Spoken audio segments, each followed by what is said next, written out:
Good morning. This is Jim Moore, and you are watching Justice for America.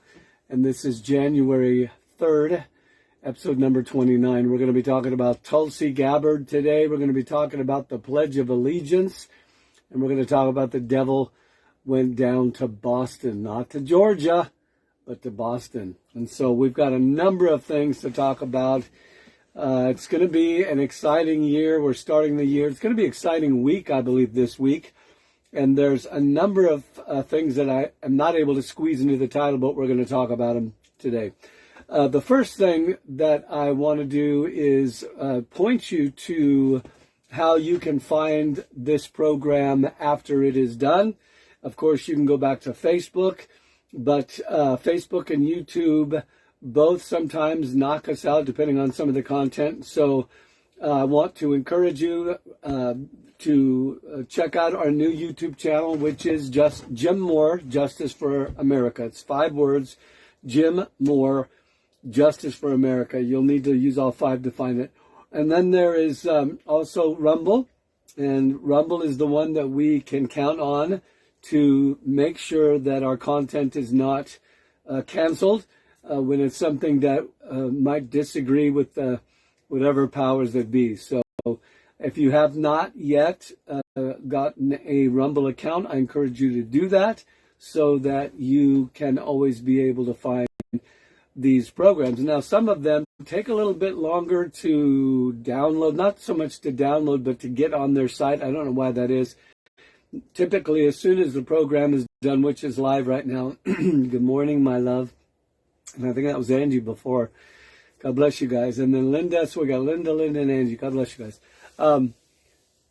Typically, I download these and then I put them on to Rumble, YouTube, Getter, I think is one that we're on. We're on a number of them, actually. And if we're not on the channel or the venue that you like to use, let me know and we'll see if we can get in. Lindy Ann, God bless you, and Dale. So this is an important season, and I'm going to give you a little bit of a civics lesson because I had a dream. Now, this is a social commentary about social events with a biblical perspective. So because the program is still relatively new, I want people to make sure they understand I am a believer in Jesus, and I am going to talk about the Lord. I'm going to talk about the Bible and so on and so on as we're going through some of these current events. So if that's not your cup of tea, you'll have to go somewhere else, I guess. So anyway, had a dream last night about the Pledge of Allegiance as it pertained to children. Now, I'm not going to go into all the dream, but really simply, I was instructing a group of school children about the Pledge of Allegiance. I've never had a dream like this before. And boy, when I woke up, the Lord really, I didn't sleep much last night, actually. But when I did wake up, the Lord really started downloading me with about the importance of passing on to each generation why we do the things we do. So before I get to all the links, I am going to go ahead and talk a little bit. I'm going to give you a little bit of a civics lesson this morning.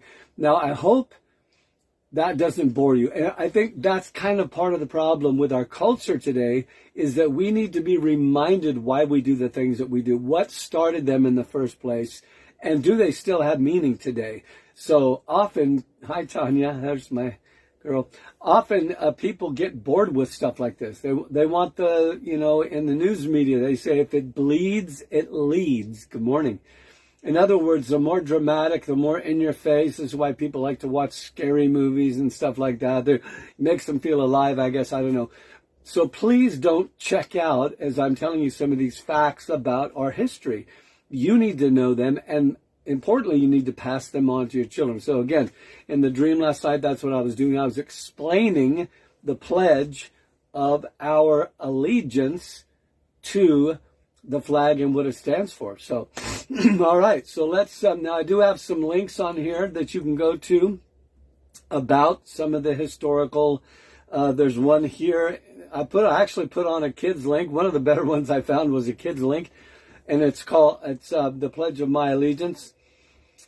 And I think I misspelled that. All right. Anyway, let's go through the pledge. Let's just talk about it real quick. Okay. You've said it by rote many times. We learned it in school. a lot of our schools today do not continue. They abandoned the idea of reciting the pledge. Now, many people don't know that the pledge never came into existence till after the Civil War. Our country was divided, and it was a means. It was actually created by a Baptist minister. I forget what his name is. You can look it up. And be studious. Look this stuff up. It's important. And he wanted to help pull the country together. And that's why the indivisible part is put in. So we'll get to that in a second. But the pledge has changed over years. Okay, it started out one way, and as different people in service to our country thought that there needed to be added something. So it's pretty much stuck where it is right now, and I think that's a good thing. So let's read it. I want to look into the words real quick, okay? Please don't get bored. Listen close. The first thing is I pledge. Now I broke them up kind of into where we pause. I pledge allegiance, all right? First of all, a pledge. What is a pledge? Now, see, I think lots of times, and we do this with Scripture too, we'll say things that we've learned, we'll quote Bible verses that we've learned, and we sometimes don't really know. Maybe we heard them in a song. I remember one of the songs we used to sing in church, "Therefore the redeemed of the Lord shall return." And, I knew all the words to that, and I sang it with, happiness like everybody else. I had no idea what it meant. No idea what it meant, okay? It's okay. It's not, but we need to know. So, what is a pledge? When you pledge yourself to something, it means you are making a commitment. You're making an agreement, okay? It's like when a man and a woman come together to be married, they pledge to each other certain things. So you are pledging something. So when you stand up and say, I pledge allegiance, you're about to say, I am going to pledge. Well, let's look at what the word allegiance means. To have someone's allegiance. It means to be allied with them, okay? If I said, my allegiance is to my wife and my family, that means I have given myself to be on their side, to fight for them, to stand with them, to be a part. An allegiance to something is a strong commitment, okay? So when you're pledging allegiance to something, you're saying, I am making a pledge, I am making a verbal commitment that I am going to have my allegiance to a certain thing, whatever that is. We'll talk about what that is. Now, initially, the word my, if you look on the comment box where I've got all this stuff written down, all these links and what have you, the word my was in. That's one of the words they took out, and I really feel like that was a mistake to take that out because it speaks of ownership. So originally it read this, I pledge my allegiance. Now, we say it now, I pledge allegiance. Okay, and again, sometimes these words, they just roll off the tongue and they rhyme. We don't know what we're saying. We literally don't know what we're saying. Okay, so we're saying, I pledge my allegiance to something. All right, to a person, to a place, to a thing, whatever. Okay, so what is it? Now, there was another place where it said my, and that was in the second line. I pledge my allegiance to, instead of the flag, it was my flag. Now, why does this matter? It sounds like semantics and who cares, Well, it's about ownership. We're not just saying something in rote. We're actually, saying something from the heart. That really means something. In the dream I had last night, I was trying to explain to the kids in this school what this meant and how important this was. And as you might guess, they got bored very quickly. See, we need to pass these things on. I believe it was Ronald Reagan that says it only takes one generation to lose everything. All right. I pledge my allegiance to my flag of the United States of America. Originally, that phrase, the United States of America, was not in there. The reason that was added is the idea of being united. Okay, we are a divided nation now. We're a divided country. I don't believe that will last forever. I hope it doesn't. I'm praying that it doesn't. But one of the things that the Lord spoke to me years ago, he said, Jim, do you know that your country has an assignment of unity? An assignment to help bring unity, to model unity to the rest of the world. And I said, well, no, I guess I didn't really know that, Lord. And he said, well, it's right in your name. It is not the divided states of America. It is the united. You're meant to be a pledge and and a witness to the world of the power of unity. Okay? So the United States. Now, you're actually pledging to two things. And this is something that maybe you've never thought of. I pledge my allegiance to, number one, the flag. Now, is it right or good to pledge allegiance to a flag? Yes, and I'll tell you why. Because it is a symbol of something. It's not just, you're not saying, I have allegiance to a piece of cloth, okay? No, it's to what it stands for, and that's what it says later on for what it stands. So the flag stands for something, okay? It's got 13 stars and stripes. It's got, 13 stripes, 50 stars. The 50 stars for the 50 states. The 13 stripes are for the original 13 colonies. Even its colors meant something. Red meant the blood that was shed in order to have a unified country. And we dare not forget that. Okay, white speaks of purity. Blue speaks of heavenly blessings. The blue sky above us, the blessing of heaven. So these things all mean something. Okay, so we are pledging our allegiance not only to the flag, but to the United States of America. Now, the country may devolve into something that it's not supposed to be, but it is still right to say, I'm giving my allegiance to the principles upon which this nation was founded. Okay, if all those principles go away, you're still someone who says, I have an allegiance with the principles that God blessed and said, yep, I can get on board with that. And that has to do with unity and justice and so on. So let me finish. Okay, so we're pledging allegiance to the flag of the United States of America, and number two, to the republic. Now, I'm going to talk about what the difference is between a democracy and a republic. You've probably heard this if you're in tune at all with some of the things that's been going on in our country. You've probably heard those words a lot. Okay, no, we're a democracy. And then someone will say, no, we're a republic. Well, the truth is we're both. Okay, we have elements of both. Now, that's just the truth. It may not be what everybody likes, but it's just the truth, okay? And I'll go into that in just a minute. So we're pledging allegiance to the republic, okay? So that's kind of the foundational thing. The republic for which the flag, stands. So this flag is, that's why we put it up on a pole. It's standing, right? It's physically standing upright, but it also stands for something. I stand for righteousness. I stand for the gospel. I stand for truth. I stand for, being good, whatever. So we make a stand for things. The flag is a symbol of what the country, at least originally, stood for. Okay? And the republic. So what's a republic? Let me read the rest of this, and then we're going to go to a republic. And to the republic for which it stands, one nation. Again, there's the idea of unity. So we have number one, the word united in the United States. Number two, we have the word one. United means all of us together. One means one, not multiple nations. We're one nation. And then it says under God. Now, under God was one of those things that was added later on. It wasn't until 1942, I believe, that President Eisenhower says, you know what? We are who we are because of God. So let's put us under God. Okay? We're not above God. We're under God. Can somebody say amen?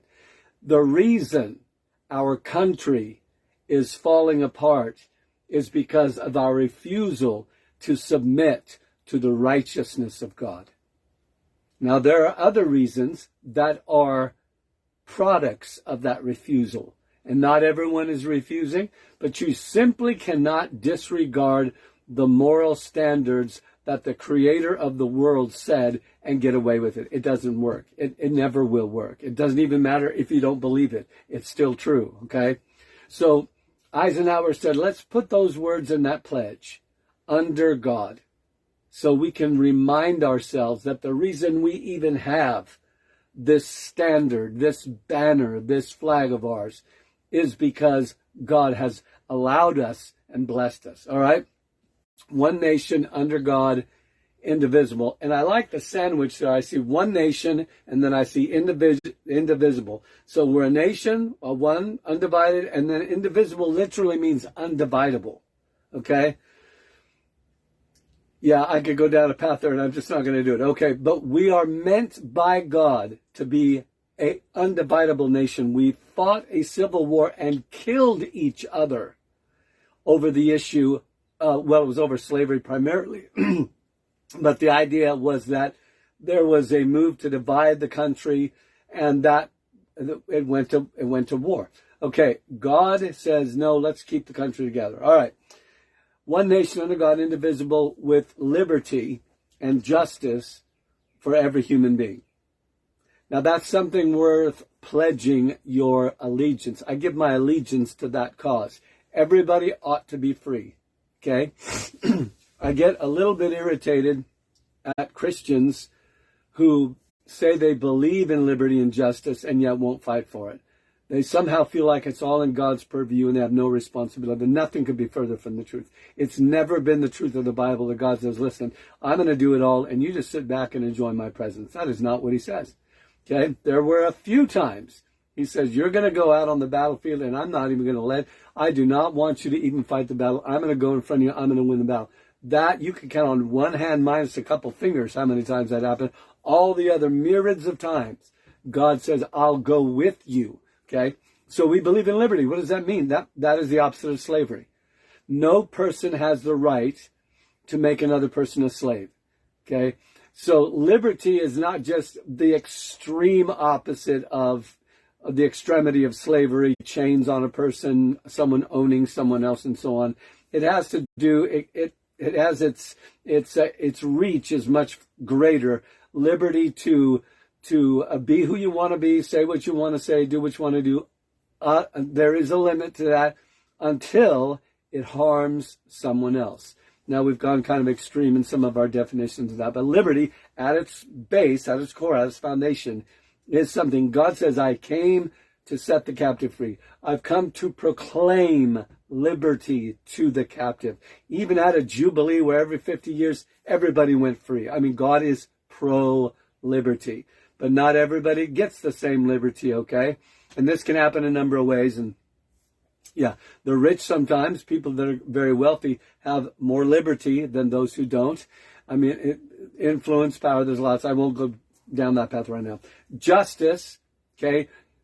I think what best describes justice, in my opinion, is the statue that we use for, like, the justice system. I don't know what the name of it, what it's called. Hi, Heather. God bless you.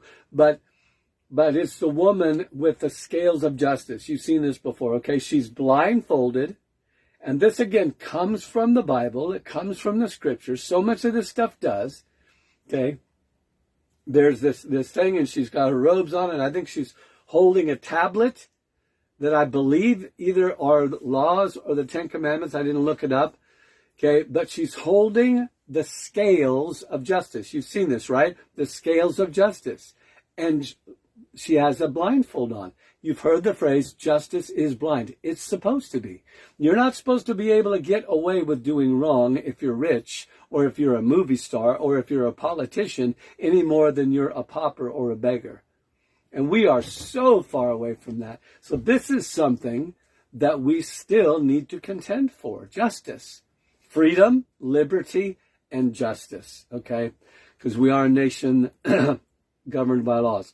All right, so I'm going to just read something real quick, and this is in the description. I know this is a little bit different. I'm giving you civics lessons today. This is important to know, okay? Next time you stand to give the Pledge of Allegiance, you're going to know a little bit more about what you're saying, and hopefully you can sit your kids down and explain to them why we do this too. It's never good enough to just learn words and have no idea what they mean. All right, so many people think, now the link for this thing is on here so you can find it. Many people think the Pledge of Allegiance to the national flag supersedes the U.S. Constitution as the foundation of American patriotism. In some people's mind, it's that important. It was sent out in leaflet forms to schools. Now, I was shocked when I saw this after having the dream last night about being at a school. I took a flag that was on a pole, I stuck it in the hole in the ground, and I began to tell these kids how important the pledge was. And, yeah, so first thing I opened up this morning was this. I didn't know this. It was sent out, this pledge, in its simplest form, in leaflets to schools throughout the United States. Every school student recites the Pledge of Allegiance, irrespective of religion. Okay? The original form read, I pledge my allegiance to my flag and the republic for which it stands, one nation, indivisible, with liberty and justice for all. It's a lot shorter, okay? In the year 1923, the term my flag was replaced with the flag of the United States of America. The reason behind this was that the people from foreign countries might have the flag of their birth country, blah, blah, blah, blah. Okay, I'm going to skip down. In 1942 45 is when under God was added through incumbent President Eisenhower, and so on and so on. All right. I want to talk now, because remember we said that one part of the pledge said what? And to the republic. Again, listen close now. When you recite the pledge, you are pledging your allegiance to two things. Okay, do you remember what they are? To the symbol of the thing and to the thing itself. Okay, listen what I'm saying. You are pledging, you are making a commitment. I say to you, you should not stand up and say the pledge unless you are serious about pledging your allegiance to the thing you say you're pledging your allegiance to. I don't think God takes lightly that we stand up and say, I'm pledging my allegiance to this, and then we don't really even know what that means or mean it, okay? I'm just saying we should think about it, all right? So, again, I pledge my allegiance to this thing, and, A-N-D, that means there's two things, right? I pledge my allegiance to the flag and to the republic for which it stands. The flag is a symbol for this. We're pledging our allegiance to the republic and that thing that is a symbol of that republic, okay? Why do we do that? Well, because that's a symbol. It's the same way as the cross. You know, the cross is a symbol of what Jesus did. That's not wickedness. That's not idolatry. Don't go crazy. I know they're going to be the religious people that, everything is whatever. Anyway, it is the symbol that represents, and it's okay. All right. So, republic that you're pledging to, you should know what that is because you're pledging to it, right? What is the republic that you are pledging your allegiance to? What does the word republic even mean? Well, you see, part of it is public, the word public, and it does have to do with the public. So the difference between republic and democracy, there's lots of stuff out there. Actually, people don't agree very well, but I think I've got the ones on here. If you really, the first one I put on here is from the Federalist Papers. I'm not going to go into that, but that's some of the original writings. The guys who made up the phraseology or used it before us, I think I had a pretty good grasp of what they meant, and I'm going to do my best to explain them to you. So there's two links on here. They're both really good. I'm going to read again to you what one of them states, okay? And I'm going to try to explain the difference so that you know next time people are saying, we're a democracy, you'll know what that means. Or somebody says, we're not a democracy, we're a republic, it says so, and we're, okay.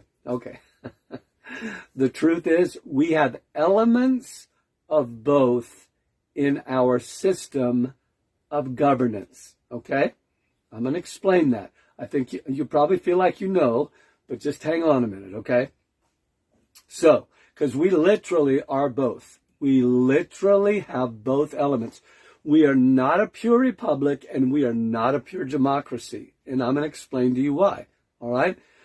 Let's start with democracy.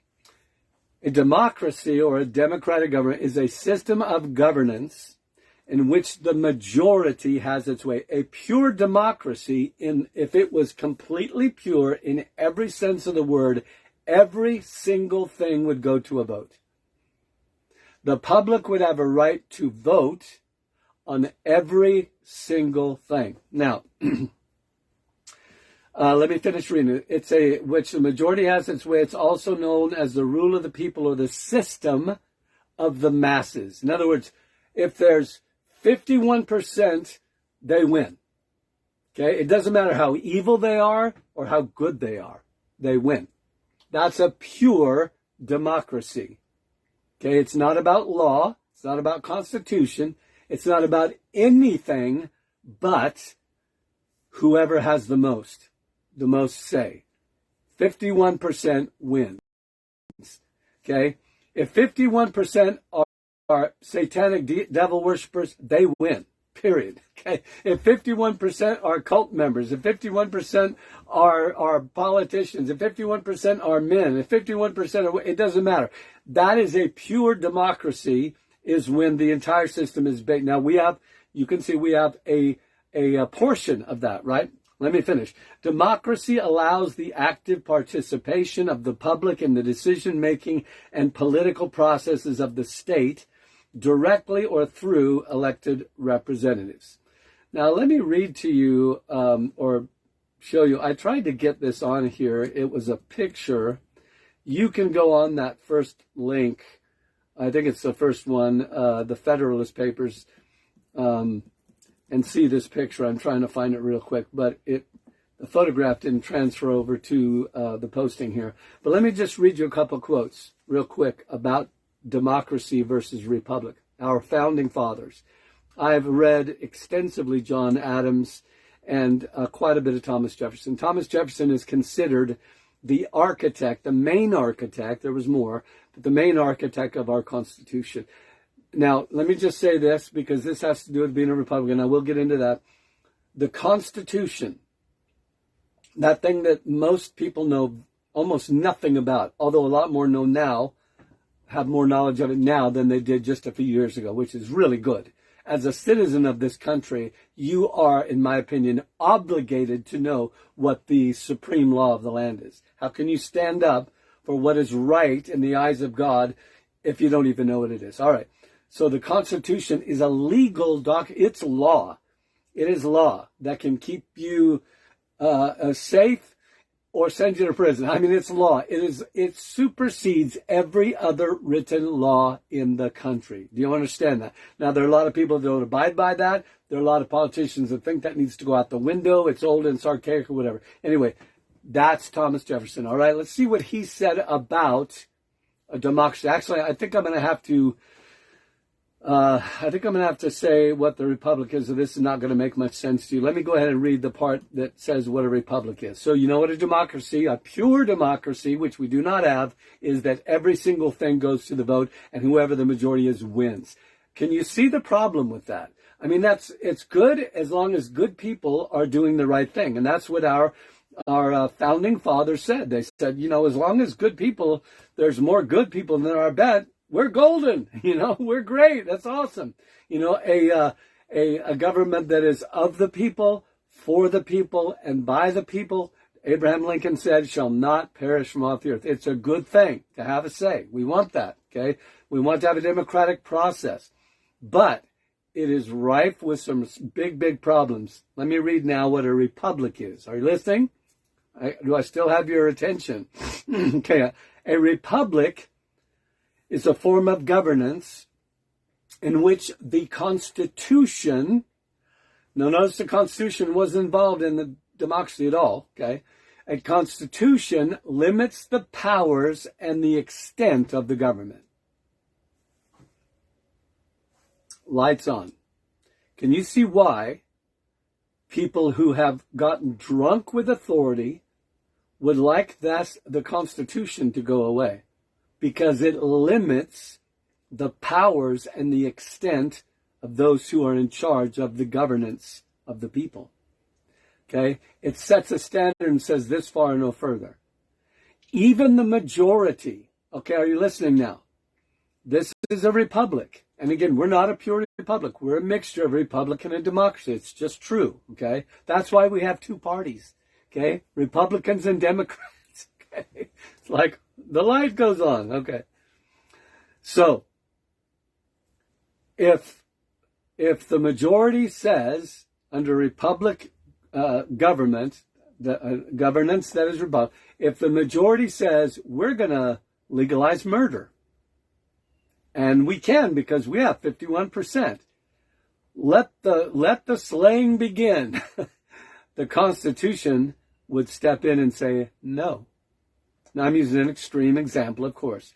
But the laws that the public votes on, and the majority, and again, we know that we don't get to vote on everything, but when we do, it still has to match up with the law of the land, which is the Constitution. If we were a pure democracy, which a lot of people are just like, they're trying to destroy democracy. That, most of them don't even know what they're saying. They don't even know what they're talking about. Okay? So we are a republic form of government that also has these elements of democratic process in them. Let me read this again. A republic is a form of governance in which the Constitution limits the powers and the extent of the government and the majority of the people. Okay? It's a check and balance in case the people go crazy. The mob rule. The public chooses the government and the political representatives they choose through popular vote, but the Constitution, they choose their leaders, but the Constitution provides the guidelines, the barriers, the boundaries on the functions and the power. In other words, they just can't do whatever the heck they want to do because we're a republic. Are you starting to grasp this? I know you may have to listen to this a couple times. Now, let me go back to what Thomas Jefferson and John Adams said. Okay? Thomas Jefferson, the guy who wrote the Constitution, basically most of it, the architect of the Constitution, said this. A democracy, now these are his words, you're going to be blown away by what these guys say. A democracy is nothing more than mob rule. What? This is Thomas Jefferson. This is the one guy of all the founding fathers that the left and people that are liberal and are always shouting about democracy, this is the hero. Because he was probably the most radical of all of them, okay? And yet even he says a pure democracy, a pure democratic system is nothing more than mob rule. Now what's he saying? Well, he's saying what I just said. It's the majority. If the majority is good, that's a mob. It just happens to be a good mob, right? Okay, you can have a mob of a bunch of, moms and dads and little old ladies and church-going people and people that believe in righteousness. Okay, that's still a mob, but it's a good mob. Okay, they win. Or you can have the anarchist and the BLM and the guys that want to burn everything down. That's a mob too. And if they are the majority, then they're the mob. Do you get what I'm saying? So listen to what he's saying again. A democracy is nothing more than mob rule, the rule of the majority. Okay? Where 51% can take away the rights of the other 49%. You see, what you probably don't know is these guys, this is a godly heritage that was handed down to us. I tell you that unreservedly and unashamedly and unapologetically. This wisdom that was granted these men in the beginning of the embryonic state of our country was wisdom given to them by God. They actually wrestled between these two forms of governance. Okay? If you were to read the history, you'd find out these people, when they were trying to form a new kind of governing, because listen, there's always going to be governing. Okay? Even Jesus one day says he's going to be the governor. Okay? There's always going to be governance. Always. It's always going to be there. Okay? It's just that the system's changed. So they're trying to create a more perfect union. They're trying to come together. They wrestled between the goods and bads of a democratic system and the goods and bads of a republic system, and they finally were able to meld the two together in a reasonable way. And it's worked pretty good. All right. So I'm going to read Thomas Jefferson one more time. Are you listening? I'm going to have trouble getting all my links here, but this is important. A democracy is nothing more than mob rule where 51% can take away the rights of the other 49%. Okay, that's the problem. They said, how can we have a democratic-based system where people do get to say, of the people, by the people, for the people, and yet it doesn't turn into a horrible thing if more than 50% of them become wicked, okay? All right, so let's see what John Adams said. John Adams said these words. A republic is a governance or a government of laws. Okay, based on the Constitution. He said a republic, the main difference is, yes, we want checks and balances, but the foundation, and John Adams was a godly man, and I say that again unapologetically, godly man. And I know some of these guys, they didn't do everything right. Some of them wrestled with slavery. I get all that. but they did what they did to the best of their ability in that moment. That's another lesson. He says a republic is a government based on laws, as it should be. Okay, you don't want mob saying what's right or wrong, and they don't care about the rule of law. Okay, I'm going to read you one more thing John Adams said. A democracy never lasts long. It soon wastes itself. Okay, exhausts and murders itself. Now, these are strong words by, John Adams was one of our presidents, and so was his son. Okay, stunningly intelligent man with the wisdom of heaven, and made mistakes too. Okay, a democracy never lasts long. It soon wastes itself, exhausts itself, and murders itself, because there never was a democracy, are you listening, that didn't eventually commit suicide. Okay. You starting to get the grasp? You're starting to get the idea that we do want to be able to say, okay, what are you pledging your allegiance to? You're pledging, it didn't say, I pledge allegiance to the flag of the United States of America and to the republic and democracy for which it stands. Or to the democracy for which it stands. It doesn't say that. You have to even know what a democracy is. Democracy is the will of the majority. It's very simple. Now, do we want to eliminate that out of the republic, at a government that is based on a system of laws, the supreme law of the Constitution, and then all the other ones that we create? Okay, we can create way too many of them, and we have. Okay, do we want something that's all law-based and the people don't get to say anything? No, that is, other forms of government have done that, and it doesn't work. Is anybody out there? Okay, somebody say something. All right. So, there was some more, but I'm going to get to the links because I'm down to the last 15 minutes. Now, again, dream I had, teaching our children what they're pledging their allegiance to. I honestly, especially after this dream last night, I honestly don't believe we should have our children make that pledge, because your words have power. And when you stand up in front of a group of your classmates and you say, you're making a pledge, it's a promise. You're making a promise. Oh, Jim, it's just, it's just a saying. It's just a way to get patriotic. No, listen, it's important. The Bible says that we're going to be judged by the words that we speak, okay? And especially, actually, what it says is by every idle word. And idle words are words that don't mean anything, okay? So, all right. That was the lesson for the day, so you should know a little bit about the flag. Look up the links on that, or the allegiance, the pledge, your pledge. And again, I wish they wouldn't have taken the word my out, because it is your pledge. You are the only one making the pledge. So you should know about that. And then a couple of these links about the difference between a republic and a democracy. I think I kind of gave you a super simple explanation of that, and we literally are, and I know some people will not agree with this. I know I'm going to raise the ire of some purists who are purist in the republic form of government, or purist in a democratic form of government, but I'm just telling you the truth. The truth is we have elements of both, and you want to have elements of both. We are a democratic governing body in the fact that we have limited say in what, the laws that get passed and so on, and elected officials and so on. Of course, all of that's gone very corrupt in my opinion. But in addition to that, the check and balance is our legal body, starting with the Constitution and the laws. Okay. Let's move on to the links. I'm going to have about 10 minutes here, and then we're going to be done.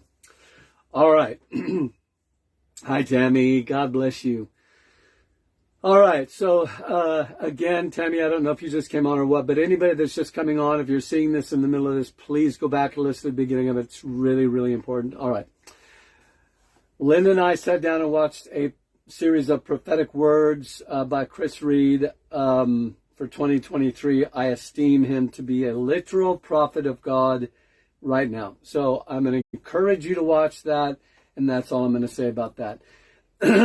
Tulsi Gabbard used to be either the senator or the congressman. I should have looked that up, in Hawaii, Democratic And again, when you think of Democrats or Republicans, you have a group of people that lean heavily into this philosophy versus this one. That's what you have. Tulsi has recently come out of the Democratic Party, and I don't believe primarily for political reasons. I think she is a woman of God who believes in the Lord, follows the commandments of God, and she has come out basically and said these words, said, the party that I have been associated with for all these years has gone dark. It is literally, now not every single person in it is dark, okay? It's not true. It's not true, okay? Just like Tulsi, she was one of them, okay? She wasn't a dark person doing dark things, but she didn't feel immediately like she should disconnect. It's the same ways that some people, I honestly, I don't think I'd have my kids in public school anymore. It's so evil, so wicked. But there are some people that go, you know what, we want to stay and fight. I get that. Every person has to decide. So Tulsi's come out and switched parties, and she gives a short, it's like a 3-minute testimony, and this is so good. This is so good. She talks about being in the military, and it shows, when you click on this, it'll show the sign that she talks about, literal physical sign up on the front of her barracks or something like that, that says, could today be the day, or is today the day? And it's to keep those who are serving and in harm's way. And frankly, we ought to be giving these guys the moon because of their commitments. The military, you know what I'm talking about? Dear Lord, a couple, they say that they're like 2 service people commit suicide every hour or something. It's crazy. Anyway, so could this be the day? And she talks about how that reminded her that her day could be today. And she speaks like this wonderful, like, yeah, this is what we ought to be living. You got to watch it. You just got to watch it. Okay, and then the next one, and again, I've told you before, I use my own titles for these, some of these links, because they easily get bounced, some of them. So there is a celebrity-based program, outfit, I don't know what the word is, I believe it's called the Bail Fund or something like that, where a bunch of these celebrity, kind of do-gooders they give money to get people out on bail. And it sounds like a very reasonable thing, but the truth is they wind up letting people out on bail that shouldn't be out on bail. And this short link is a story about that and how these celebrities got this guy. He's got a rap sheet a mile long, violent offender, and the first thing he does when he gets out on bail is go out and nearly kill someone. So, again, checks and balances. Again, I'm going to say again, the problem with our country is not that we don't have enough laws. The problem is that we have lost for the majority part. I think the majority part now, I don't know that for sure, I don't know numbers, but there are a lot of people that have abandoned the Lord. They've abandoned God. They've abandoned His commandments. Psalm chapter 2, why do the heathen rage and the people imagine a vain thing, saying, let us cast off His bonds. We don't want to be under Him anymore, okay? This is what happens when you do that. Very plain and simple. The next one, is about the blizzard that has happened in the east, and we had a little bit of serious cold weather down here, but not like kind of epicenter, Buffalo, New York. You've seen it in the news. But here's kind of the last one I'll probably give on this. It's very, very sorrowful because so many people died. One of the reasons I'm putting this on here is because you need to take seriously events and warnings that come across to your purview. So the primary reason, and this doesn't apply to everybody, and I'm not casting a disparaging light on anyone, but what they're basically saying is that so many people, I think the last number I heard was 50 people, so many people died, literally froze to death, because they did not take seriously the warnings about the snow that was coming, the storm and the cold. And this is common. I have lived my whole life up to recently in the Northwest.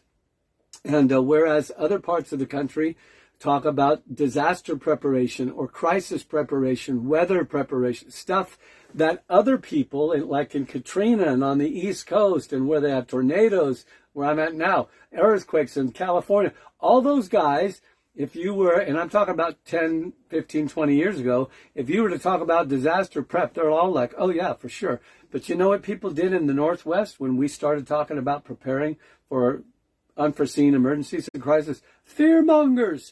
You're fearmongers. Yeah, okay, so this is what happens when we're accustomed to nothing ever going wrong in that regard, or very little, is we take it for granted. So the reason I'm posting this is simply to say we're not in a season where we can take for granted the warnings that come across to us, okay?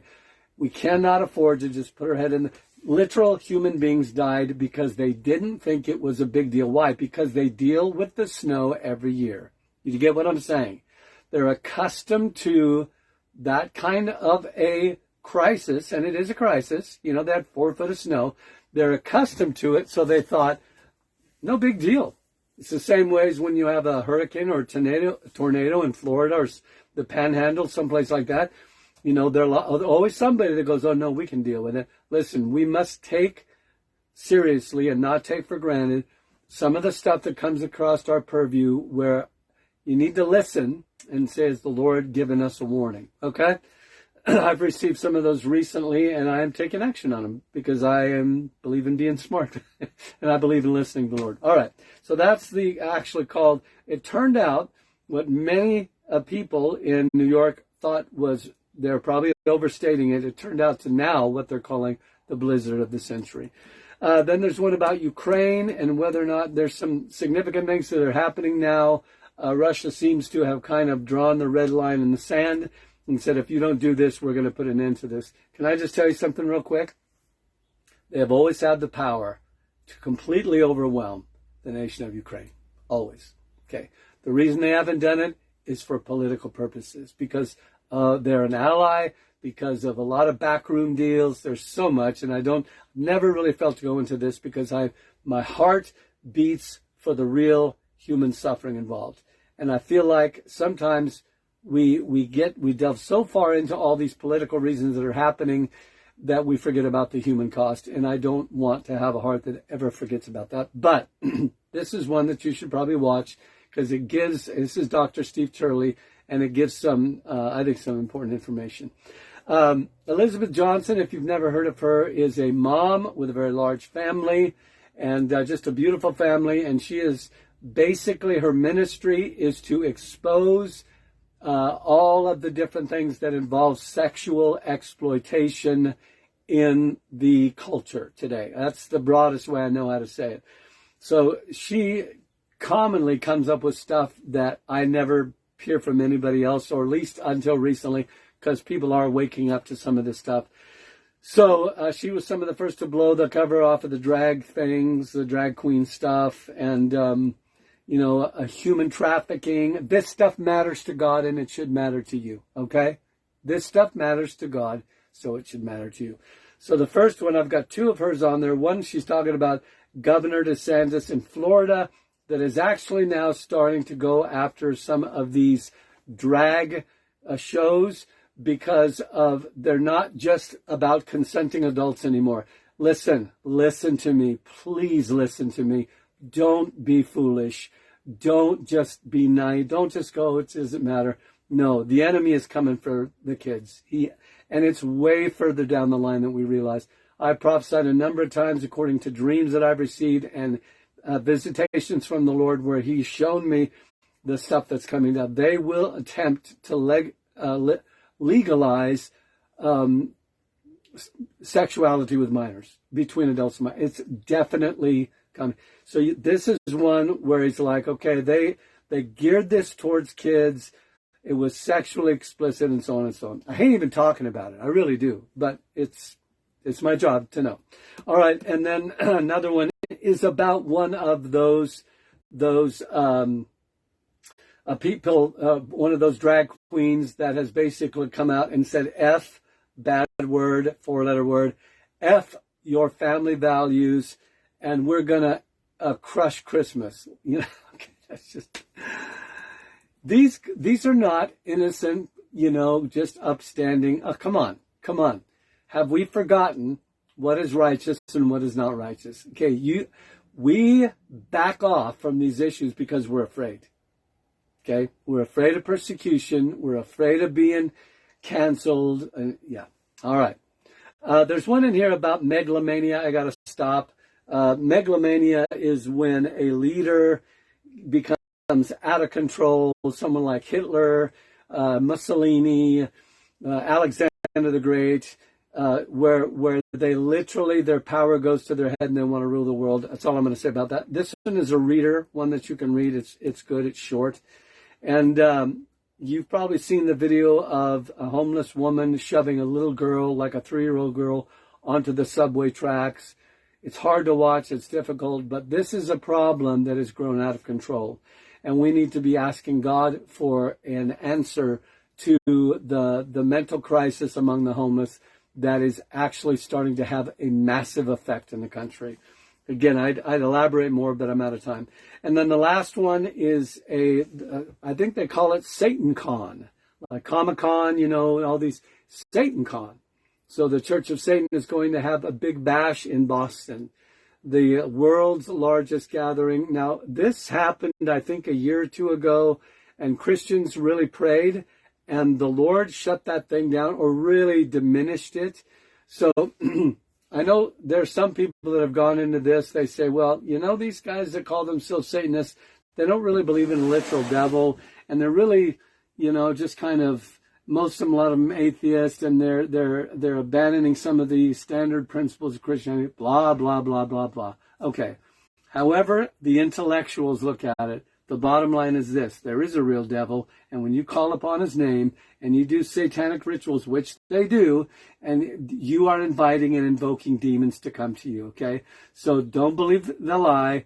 Don't believe the garbage. It's not true, okay? These guys are literally worshiping the devil, even though they say they're not. And they, too, are coming after the kids. All right, so there you go. I hate to end on a bad note. Okay, I don't mean to, but this is stuff you need to take to the Lord. You need to be aware. You need to know that you are a soldier of the Lord that has been placed in this culture, in this historic time frame, the year 2022 and beyond.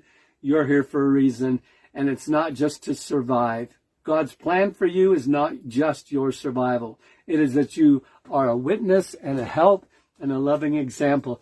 We're still trying to pluck people out of the fire. There is still a heaven and a hell. There is still an eternity. People are crossing into eternity every day, and our job is to help them make sure they get to their heavenly destination that God created them for. Amen? So go out and do the work of the kingdom. Love the Lord Jesus. Love people. Speak the truth in love. Don't become what the culture is becoming. Don't be a hater. Don't go out spitting vile and, angry, and I'm going to go shoot somebody. Don't do any of that. That's not Jesus, okay? Amen. Be like the Lord. Speak the truth. Stand up for the truth. But do it like the Lord would do it. Amen? Love you guys. God bless you. So much for today. I'll see you tomorrow on Words of Encouragement. And again, if you haven't signed up for our new YouTube channel, do it. Jim Moore, Words of Encouragement, and Rumble. Make sure you're on them. So God bless you. Love you guys, and give yourself permission to have a great day.